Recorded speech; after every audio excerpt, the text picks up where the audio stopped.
ذلتوں کے مارے لوگ، مصنف فیودور داستویوسکی۔ تیسرا حصہ، پہلا باب۔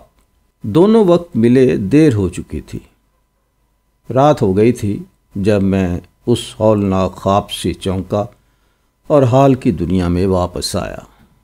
نیلے، میں نے اس سے کہا، تم بیمار بھی ہو اور اس وقت تمہاری طبیعت بھی پریشان ہے، لیکن پھر بھی تمہیں اکیلا روتا دھوتا اور بے قرار چھوڑ کر جانا پڑے گا۔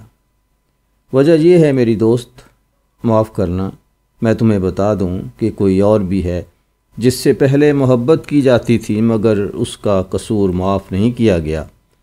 وہ غمزدہ ہے، دکھیا ہے اور سب طرف سے دھتکاری ہوئی ہے۔ وہ میرے انتظار میں ہے اور اب تمہاری کہانی سن کر میرا دل اس کی طرف کھینچا جا رہا ہے، اس قدر کہ میں محسوس کرتا ہوں جیسے میں تاب نہیں لا سکوں گا اگر فوراً اسی لمحے اس سے نہیں ملا۔ معلوم نہیں نیلی سمجھی بھی میری بات یا نہیں۔ نیلی کے بیان کی ہوئی کہانی نے اور خود میری بیماری نے مجھے ہلا کر رکھ دیا تھا، لیکن میں نتاشا کے مکان کی طرف دوڑا۔ کافی دیر ہو چکی تھی، 8 بج چکے تھے جب میں اس کے ہاں پہنچا ہوں۔ سڑک پر میں نے مکان کے دروازے کے سامنے جس میں نتاشا رہتی تھی کوئی گاڑی کھڑی دیکھی اور قیاس ہوا کہ پرنس کی گاڑی ہوگی۔ احاطے میں سے ہو کر اندر جانا ہوتا تھا۔ جب میں زینے پر چڑھنے لگا تو دیکھا کہ مجھ سے اوپر بھی کوئی زینہ چڑھ رہا ہے۔ کوئی ہے جو بہت ٹٹول کر قدم اوپر رکھ رہا ہے اور ظاہری ہے کہ وہ اس زینے پر چڑھنے کا عادی نہیں۔ سوچا کہ پرنس ہوں گے، لیکن فوراً ہی اس بات پر مجھ کو شبہ ہوا۔ اجنبی شخص اوپر چڑھتے ہوئے بگڑ رہا تھا اور منہ سے سیڑھیوں کو برا بھلا کہتا جا رہا تھا۔ آگے بڑھتے بڑھتے اس کی زبان سے اور سخت اور برے برے کلمے نکلتے جاتے تھے۔ زینہ واقعی تنگ و تاریک تھا، کھڑا زینہ، گندا اور روشنی سے بے بہرا۔ لیکن تیسری منزل پر پہنچ کر جس قسم کی زبان مجھے سنائی دی وہ ایسی تھی کہ پرنس سے اس کو منسوب نہیں کیا جا سکتا تھا، اور چڑھتا ہوا شخص تانگے والوں کی سی گالی گلوچ کرتا جا رہا تھا۔ البتہ تیسری منزل سے روشنی کی جھلک ملتی تھی۔ نتاشا کے دروازے پر چھوٹی سی لالٹین روشن تھی۔ میں نے بالکل دروازے کے پاس ہی اجنبی کو پکڑ لیا اور مجھے یہ دیکھ کر سخت حیرانی ہوئی کہ یہ شخص خود پرنس ہی تھا۔ معلوم ہوتا تھا کہ اسے یہ بات بہت ناگوار گزری ہے کہ یوں اچانک مجھ سے ٹکر ہو گئی۔ پہلی نظر میں تو اس نے مجھے پہچانا ہی نہیں، لیکن فوراً اس کا چہرہ بدل گیا۔ نفرت اور حقارت کی جو پہلی جھلک تھی وہ اچانک سلام، دعا اور خوشگواری میں حل ہو گئی، اور اس نے انتہائی مسرت کے ساتھ اپنے دونوں ہاتھ میری جانب بڑھا دیے۔ اچھا، تو آپ ہیں یہ؟ میں ابھی گھٹنوں کے بل جھک کر دعا کرنے والا تھا کہ میری جان بچ جائے۔ آپ نے تو سنا ہوگا کہ کیسی گالیاں کوسنے میرے منہ سے نکل رہے تھے۔ اور وہ سادہ دلی کے انداز سے خوب ہنسا، لیکن ایک دم اس کے چہرے پر ایک سنجیدہ اور فکر مند کیفیت پیدا ہوئی۔ مگر یہ الیوشا کو کیا ہوا کہ وہ نتالیا نیکولائیونا کو ایسے مکان میں رکھے ہوئے ہے؟ اس نے اپنا سر ہلاتے ہوئے کہا، یہی چھوٹی چھوٹی باتیں تو ہیں جو آدمی کی اصلیت ظاہر کرتی ہیں۔ مجھے اس لڑکے کی طرف سے اندیشہ رہتا ہے۔ شریف ہے، بڑا دل رکھتا ہے، لیکن یہ نمونہ دیکھ لیجئے، دیوانگی کی حد تک محبت کرتا ہے، اور جس سے محبت ہے اسے ایسے بل میں ٹھونس رکھا ہے۔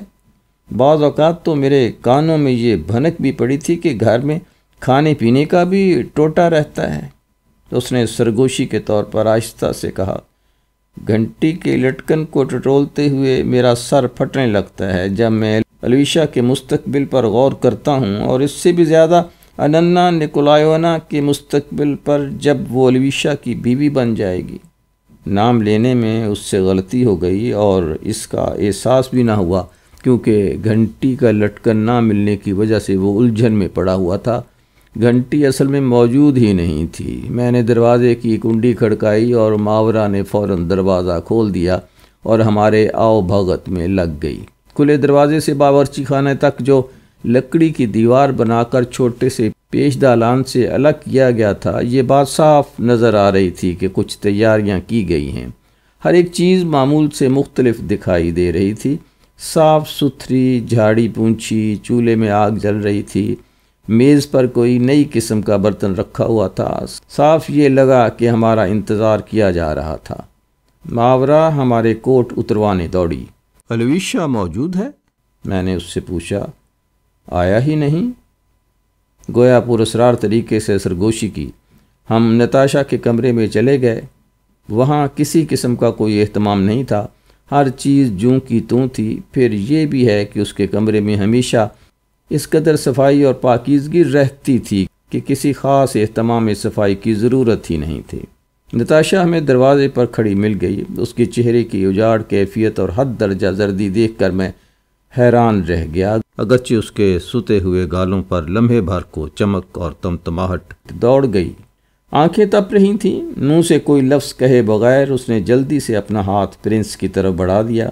دیکھنے سے ہی وہ الجھن اور اضطراب میں نظر آتی تھی۔ اس نے مجھ سے آنکھ تک چار نہیں کی۔ میں کھڑا خاموشی سے دیکھتا رہ گیا۔ تو میں موجود ہوں، پرنس نے دوستانہ تپاک سے کہا۔ میں ابھی چند گھنٹے پہلے واپس آیا ہوں۔ اس تمام مدت میں آپ میرے ذہن میں رہی ہیں۔ اس نے نزاکت سے نتاشا کے ہاتھ کو بوسہ دیا، اور مجھے آپ کا کس قدر کتنا زیادہ خیال رہا کہ کہہ نہیں سکتا۔ اتنی بہت سی باتیں آپ سے کرنے کی ہیں، بہت سی باتیں کہنی ہیں۔ اب ہم اطمینان سے باتیں کریں گے۔ اول تو یہ کہ وہ میرے ہوائی دیدہ صاحبزادے جو میں دیکھتا ہوں کہ یہاں موجود نہیں ہیں۔ معاف کیجیے گا پرنس صاحب، نتاشا نے جھینپتے ہوئے اور سرخ ہوتے ہوئے بیچ میں ٹوکا۔ ذرا مجھے ایوان پیتروچ سے ایک بات کرنی ہے۔ وانیا، چلو ذرا دو لفظ۔ اس نے میرا ہاتھ تھام لیا اور مجھے پردے کی اوٹ میں لے گئی۔ وانیا، اس نے مجھے دور کے کونے میں لے جاتے ہوئے سرگوشی میں کہا، مجھے معاف کر دو گے تم؟ کیوں نتاشا، یہ معافی کی کیا بات ہے؟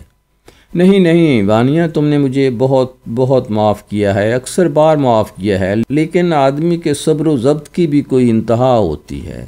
میں جانتی ہوں تمہارے دل سے میری محبت نہیں جائے گی، لیکن تم مجھے ناشکری کہو گے۔ میں نے کل تمہارے ساتھ بڑا ناشکرا پن کیا، اور پرسوں بھی بہت خود غرضی، بے دردی۔ ایک دم اس کی آنکھوں میں آنسو پھوٹ پڑے اور اس نے میرے کندھے پر اپنا منہ چھپا لیا۔ بس کرو نتاشا، میں نے اسے یقین دہانی کرنے میں جلدی کی۔ دیکھتی ہو رات بھر میری طبیعت خراب رہی، بلکہ اب بھی بمشکل پیروں پر کھڑا ہوں۔ اسی وجہ سے کل شام تمہارے ہاں نہیں آ سکا، اور آج بھی آنا نہیں ہوا۔ تم سمجھی کہ میں ناراض ہوں؟ میری عزیز، کیا میں نہیں سمجھتا کہ تمہاری روح پر کیا صدمہ گزر رہا ہے؟ اچھا تو مطلب یہ کہ تم نے ہمیشہ کی طرح مجھے معاف کر دیا؟ اس نے آنسوؤں میں سے مسکراتے ہوئے کہا، اور میرا ہاتھ اس زور سے دبایا کہ دکھنے لگا۔ باقی پھر تم سے بہت سی باتیں کرنی ہیں وانیا، اب چلو ان کے پاس چلیں۔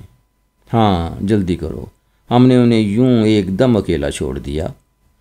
ہاں اب تم دیکھ لینا جو کچھ ہونے والا ہے، اس نے جلدی سے میرے کان میں کہا۔ اب میں سب کچھ جان گئی ہوں، سب بوجھ لیا ہے میں نے، سب باتوں کی ذمہ داری انہی صاحب پر ہے۔ آج کی شام بہت کچھ فیصلہ کر دے گی۔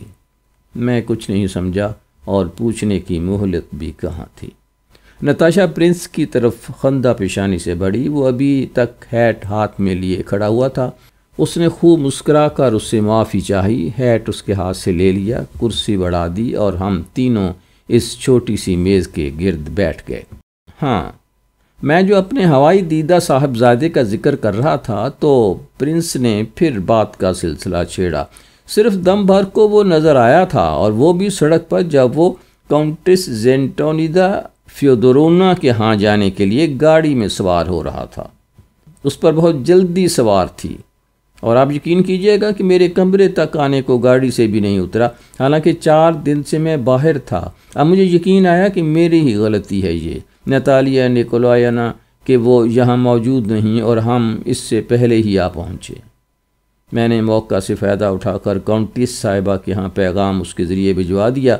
آج خود حاضر نہیں ہو سکوں گا، لیکن وہ اب آتا ہی ہوگا۔ تو اس نے آپ سے آج یہاں آنے کا پکا وعدہ کیا؟ نتاشا نے نہایت سادہ دلی کی کیفیت چہرے پر لا کر پرنس کو دیکھتے ہوئے پوچھا۔ توبہ ہے خدایا، گویا اسے آنا ہی نہیں تھا۔ آپ یہ کیسا سوال کر رہی ہیں؟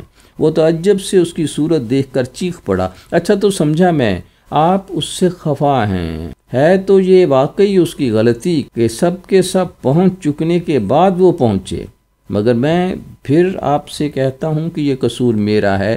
آپ اس پر ناراض نہ ہوں، وہ اوچھا اور من موجی آدمی ہے، میں اس کی طرف سے صفائی نہیں دے رہا ہوں، لیکن بعض خاص حالات میں جن کا تقاضا ہے کہ کاؤنٹس اور بعض دوسرے رشتوں کو فی الحال بالکل چھوڑ نہ دے، بلکہ اس کے برخلاف اکثر جتنا زیادہ ہو سکے وہاں آنا جانا قائم رکھے۔ مگر میرے اندازے سے چونکہ وہ ادھر ہر وقت آپ کے ہی پاس رہتا ہے اور دنیا میں باقی تمام چیزوں کی طرف سے قطعی غافل ہو گیا ہے، اس لیے آپ ناراض نہ ہوں کہ میں زیادہ تو نہیں، البتہ گھنٹے 2 گھنٹے کے لیے اسے اپنے کام میں لگا لیتا ہوں۔ میں یہ کہنے کی جرت کروں گا کہ وہ پرنسس فے سے اس رات کے بعد ملنے تک نہیں گیا، اور افسوس کہ میں اس کے بارے میں اس سے پوچھ گچھ بھی نہیں کر سکا۔ میں نے نتاشا پر نظر ڈالی، وہ پرنس کی بات کو ہلکے سے تبسم کے ساتھ، جس میں ذرا تمسخر پایا جاتا تھا، سن رہی تھی، مگر وہ تھا کہ نہایت بے تکلفی کے ساتھ قدرتی انداز میں بولتا چلا گیا۔ ممکن نہیں تھا کہ اس کی نیت پر کسی قسم کا شبہ کیا جا سکے۔ کیا واقعی آپ کو معلوم نہیں کہ وہ اتنے دنوں میں ایک بار بھی ادھر نہیں آیا میرے پاس؟ نتاشا نے پرسکون اور ہموار لہجے میں پوچھا، جیسے وہ کسی ایسی بات کے متعلق گفتگو کر رہی ہو جو اس کے نزدیک بہت ہی معمولی درجے کی ہے۔ کیا ایک بار بھی نہیں آیا؟ معاف کیجیے گا، آپ کیا کہہ رہی ہیں یہ؟ پرنس نے ایسے کہا کہ وہ بظاہر بہت حیرت زدہ نظر آتا تھا۔ آپ یہاں منگل کی رات کو تشریف لائے تھے، دوسرے دن صبح کو وہ کوئی آدھے گھنٹے کے لیے آیا، اور اس کے بعد سے میں نے اس کی صورت نہیں دیکھی۔ ایسی بات ہے کہ یقین نہیں آتا۔ اس کی حیرت بڑھتی جا رہی تھی۔ مجھے تو پورا یقین تھا کہ وہ تمام وقت یہیں آپ کے پاس رہا ہوگا۔ معاف کیجیے گا، مگر ہے بڑی عجیب بات، بالکل یقین نہیں ہوتا، مگر ہے بالکل درست۔ اور اس پر ترا یہ کہ میں جان بوجھ کر آپ کا انتظار کرتی رہی اور سوچتی رہی کہ آپ سے ہی پتہ چلے کہ وہ ہے کہاں۔ اف خدایا، اب تو وہ یہیں پہنچے گا ذرا دیر میں۔ بہرحال آپ نے جو بتایا تو مجھے اتنی حیرت ہوئی کہ میں اس کا اعتراف کرتا ہوں کہ اس سے میرے نزدیک کچھ بھی بعید نہیں۔ تاہم یہ تو ایسی بات ہے کہ آپ کو کس قدر تعجب ہو رہا ہے، اور مجھے دیکھیے کہ میں سمجھی کہ صرف یہی نہیں کہ آپ کو تعجب نہ ہوگا بلکہ پہلے سے جانتے ہوں گے کہ ایسا ہونا ہے۔ جانتا تھا؟ اور میں تو آپ کو یقین دلاتا ہوں نتالیا نیکولائیونا کہ اس سے صرف منٹ بھر کو ملاقات ہوئی ہے، اور وہ بھی آج، اور اس کے بارے میں کسی سے پوچھا تک نہیں۔ اور یہ بات مجھے عجیب لگ رہی ہے کہ گویا آپ کو میرے کہنے کا یقین نہیں۔ اس نے ہم دونوں کو غور سے دیکھتے ہوئے بیان جاری رکھا۔ خدا بچائے، نتاشا پکار اٹھی، مجھے پکا یقین ہے کہ آپ نے سچ ہی کہا۔ وہ پھر ہنس پڑی، ٹھیک پرنس کے منہ پر، ایسے کہ خود پرنس بوکھلا گیا۔ مجھے سمجھائیے، اس نے گھبراہٹ میں کہا۔ اس میں سمجھانے کو رکھا ہی کیا ہے، میں بہت سیدھی سی بات کہہ رہی ہوں۔ آپ تو جانتے ہی ہیں کہ وہ کس قدر بے فکرہ اور بھلکڑ آدمی ہے، اور اب جب کہ اس کو کھلی چھٹی مل گئی تو وہ بے لگام ہو گیا۔ مگر یوں بے لگام ہو جانا ممکن نہیں ہے، کوئی نہ کوئی اور بات ہے، اسے آنے دو۔ میں کہوں گا کہ وہ اس معاملے کو صاف کرے، لیکن سب سے بڑھ کر جو چیز مجھے تعجب میں ڈال رہی ہے وہ یہ کہ گویا آپ مجھے کسی طور سے قابل الزام سمجھتی ہیں، کہ جبکہ میں بذات خود یہاں موجود بھی نہیں تھا۔ میں تو سمجھتا ہوں نتالیا کہ آپ کو اس پر بڑا غصہ ہے، اور آپ کو اس کا حق بھی پہنچتا ہے، اور واقعی پہلے قصور میرا ہی ٹھہرتا ہے، خواہ وہ صرف اس لیے ہو کہ میں ہی یہاں سب سے پہلے پہنچا۔ ہے نا سچ؟ اس نے ایک ناگوار تمسخر کے ساتھ میری طرف رخ کرتے ہوئے کہا۔ نتاشا بالکل سرخ ہو گئی۔ یقیناً نتالیا نکولایونا، اس نے سنبھل کر بات جاری رکھی، میں مانتا ہوں کہ قصوروار ہوں، لیکن قصور صرف اس قدر ہے کہ جس روز آپ سے ملاقات ہوئی اس کے دوسرے دن میں باہر سفر پر چلا گیا۔ چنانچہ آپ کے مزاج میں جو ذرا شکی پن میں پاتا ہوں اس نے میرے بارے میں آپ کی رائے بالکل بدل دی۔ خصوصاً حالات نے بھی اس کا موقع پیدا کر دیا۔ اگر میں یہاں سے باہر نہ چلا گیا ہوتا تو آپ مجھے بہتر طور پر سمجھ سکتی ہیں، اور الویشا بھی میری نگرانی میں رہ کر اس قدر جامے سے باہر نہ ہوا ہوتا۔ آج اسے آنے دیجئے، آپ خود سن لیں گی کہ میں اس سے کیا کہتا ہوں۔ ہاں، تو اب یہ کرنا ہے کہ وہ مجھے بار خاطر سمجھنے لگے۔ ممکن نہیں ہے کہ آپ جیسا ہوشیار آدمی اور آپ نے واقعی سوچا ہو کہ یہ تدبیر میرے لیے مفید رہے گی، تو کہیں آپ کا اشارہ اس طرف تو نہیں کہ میں جان بوجھ کر اسے یہ محسوس کرانے کی کوشش میں ہوں کہ وہ آپ کو بار سمجھے؟ آپ مجھے سخت شکایت کا موقع دے رہی ہیں نتالیا۔ ویسے میری کوشش یہ ہوتی ہے کہ چاہے کسی سے بھی بات کر رہی ہوں کم سے کم اشاروں سے کام لوں، نتاشا نے جواب دیا، بلکہ ہمیشہ اس کا خیال کرتی ہوں کہ جتنا زیادہ ہو سکے صاف صاف کھل کر بات کروں، اور ممکن ہے کہ آپ آج ہی یہ بات دیکھ لیں، میں آپ کو شکایت کا موقع نہیں دینا چاہتی۔ اس سے حاصل بھی کیا، اور یہ ہونے سے رہا کہ میں چاہے کچھ بھی آپ سے کہوں آپ کو وہی ناگوار گزرے۔ اس طرف سے مجھے اطمینان ہے، کیونکہ ہمارے درمیان جو رشتہ ہے اس کو میں بخوبی سمجھتی ہوں۔ آپ اس کی طرف سے سنجیدگی سے دھیان ہی کیوں دیں، ہے نا؟ اور اگر واقعی میں نے کوئی ناگوار بات آپ سے کہہ دی ہے تو میں معافی مانگنے کو تیار ہوں، تاکہ آپ کی خدمت میں عہدہ برا ہو سکوں، مہمانداری کے فرائض سے۔ باوجود کہ نتاشا نے جو یہ الفاظ کہے ان میں ہلکے پن بلکہ تمسخر کا لہجہ پایا جاتا تھا اور اس کے ہونٹوں پر مسکراہٹ تھی، تاہم میں نے کبھی نتاشا کو اس قدر بپھرا ہوا نہیں دیکھا۔ اب میں سمجھا کہ ان 3 دنوں میں جو نتاشا کے دل میں درد ہوتا رہا تھا اس کی کیا حقیقت تھی۔ اس کا پہیلی میں یہ کہنا کہ اب سب کچھ پتہ لگ چکا ہے اور اس نے اصل معاملہ بوجھ لیا ہے مجھے اندیشے میں مبتلا کر چکا تھا۔ اس بات میں پرنس کی طرف سے حوالہ تھا، نتاشا اس کے بارے میں اپنی رائے بدل چکی تھی اور اب اسے اپنا دشمن سمجھتی تھی۔ یہ قطعی صاف تھا اور نظر آ رہا تھا کہ الویشا کے سلسلے میں جو مشکلات اسے سہنی پڑی ہیں ان کی ذمہ داری وہ الویشا پر پرنس کے اثر کو قرار دیتی ہے، اور اس کے غالباً کچھ اسباب بھی ضرور ہیں۔ مجھے خطرہ تھا کہ کسی لمحے بھی ان دونوں فریقوں کے درمیان ہنگامہ برپا ہو سکتا ہے۔ نتاشا کا تمسخر بھرا لہجہ بہت ہی کھلا ہوا اور بے نقاب تھا۔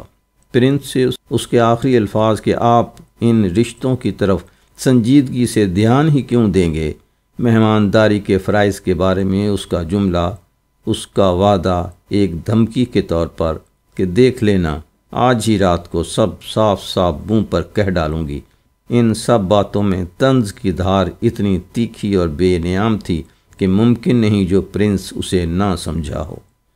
میں نے اس کے چہرے کو متغیر پایا، لیکن وہ ضبط کیے ہوئے تھا۔ وہ فوراً ہی ایسا بن گیا جیسے ان الفاظ کو سمجھا ہی نہیں، ان کے وزن کی طرف اس کا خیال گیا ہی نہیں، اور اس نے فوراً مذاق کے پردے میں پناہ لی۔ خدا بچائے مجھے کہ میں کسی سے معافی منگوانے کا ملزم ٹھہروں، اس نے ہنستے ہوئے کہا۔ میں ہرگز یہ نہیں چاہتا تھا، اور واقعہ یہ ہے کہ یہ میرے اصولوں کے خلاف بات ہے کہ میں عورت سے معافی منگواؤں۔ پہلی ہی ملاقات میں آپ کو میں نے آگاہ کر دیا تھا کہ دیکھیے میں کس قسم کا آدمی ہوں، تو مجھے امید ہے کہ جو میں ایک کلیہ بیان کرنے والا ہوں اس سے آپ ناراض نہ ہوں گی، کیونکہ یہ سب عورتوں پر صادق آتا ہے۔ عجب نہیں کہ جناب آپ بھی اس سے اتفاق کریں، اس نے میری طرف منہ کر کے نہایت تمیزداری سے کہا۔ ہاں تو سنیے، میں نے دیکھا ہے کہ عورت ذات میں ایک خصلت پائی جاتی ہے۔ اگر کسی عورت سے کسی صورت بھی کوئی قصور ہو گیا ہے تو وہ فوراً اس پر راضی ہو جائے گی کہ اپنی ایک زیادتی کو بعد میں 1000 بار گلے لگا کر برابر کر دے۔ بمقابلہ اس کے کہ اس لمحے جب قصور اس سے سرزد ہوا ہے اس کا اقرار کرے یا معافی مانگ لے۔ چنانچہ اگر یہ مان بھی لیا جائے کہ آپ نے مجھ پر زیادتی کی تو میں نہیں چاہوں گا کہ اسی وقت آپ معافی مانگ لیں۔ انتظار کر لینے میں میرا فائدہ ہے۔ جب آپ خود بعد میں محسوس کریں گی کہ آپ نے زیادتی کی تھی اور اسے برابر کرنا چاہیں گی 1000 بار گلے لگا کر، اور آپ اس قدر شریف، نیک سیرت، پاکیزہ اور کھلے دل کی ہیں کہ پہلے سے میرا اندازہ ہے کہ زیادتی کو برابر کرنے کا لمحہ بڑا دلکش اور خوشگوار ہوگا۔ اب میری خواہش ہے کہ معافی طلب کرنے کے بجائے مجھے بتا دیا جائے کہ میں آج کسی صورت سے آپ کے سامنے اس کا ثبوت دے سکتا ہوں کہ آپ کے ساتھ اس سے کہیں زیادہ خلوص اور راست بازی برت رہا ہوں جتنا آپ میرے بارے میں خیال کرتی ہیں۔ نتاشا کے چہرے پر سرخی دوڑ گئی۔ مجھے بھی لگا کہ پرنس کے جواب کا لہجہ بہت بے وزن اور بے اثر رہا، بلکہ اس میں ذرا بے وقار اور مسخرہ پن بھی تھا۔ تو آپ یہ ثابت کرنا چاہتے ہیں کہ میرے ساتھ آپ کا ویوہار سیدھا اور صاف ستھرا ہے؟ نتاشا نے اس کی طرف للکار کے تیور لیے ہوئے دیکھ کر پوچھا۔ جی ہاں، اگر یہ بات ہے تو میری آپ سے ایک درخواست ہے۔ پیشگی وعدہ کرتا ہوں۔ درخواست یہ ہے کہ آپ ایک لفظ سے، ایک اشارے سے بھی آج یا کل میرے بارے میں الویشا کو پریشان نہ کیجیے گا۔ وہ مجھے بھول گیا، اس کے متعلق کسی طرح کی کوئی ملامت نہ کی جائے، کوئی بری بھلی بات نہ کہی جائے۔ میں اس سے ٹھیک اسی طرح ملنا چاہتی ہوں جیسے ہمارے درمیان کوئی ایسی ویسی بات نہیں ہوئی، اور اب کچھ بھی اس کی نظر میں نہ آنے پائے۔ مجھے یہی چاہیے۔ آپ مجھ سے اس کا وعدہ کریں گے کیا؟ بے حد خوشی کے ساتھ، پرنس نے جواب دیا، اور مجھے پورے دل سے اتنا اور کہنے کی اجازت دیجیے کہ شاید ہی آپ سے زیادہ کبھی کسی میں اس قدر معقولیت اور صاحب نظری پانے کا اتفاق ہوا ہوگا۔ میں بھی ایسے ہی معاملات میں، ہاں تو خیر وہ الویشا بھی آ پہنچا۔ واقعی؟ ڈیوڑی میں آہٹ سی ہوئی۔ نتاشا چونک پڑی اور گویا کسی بات کے لیے اس نے خود کو تیار کر لیا۔ پرنس چہرے پر سنجیدگی طاری کیے بیٹھا رہا کہ دیکھیں اب کیا ہوتا ہے۔ وہ نتاشا کو غور سے دیکھنے لگا۔ دروازہ کھلا اور الویشا جھٹ سے ہماری طرف لپکا۔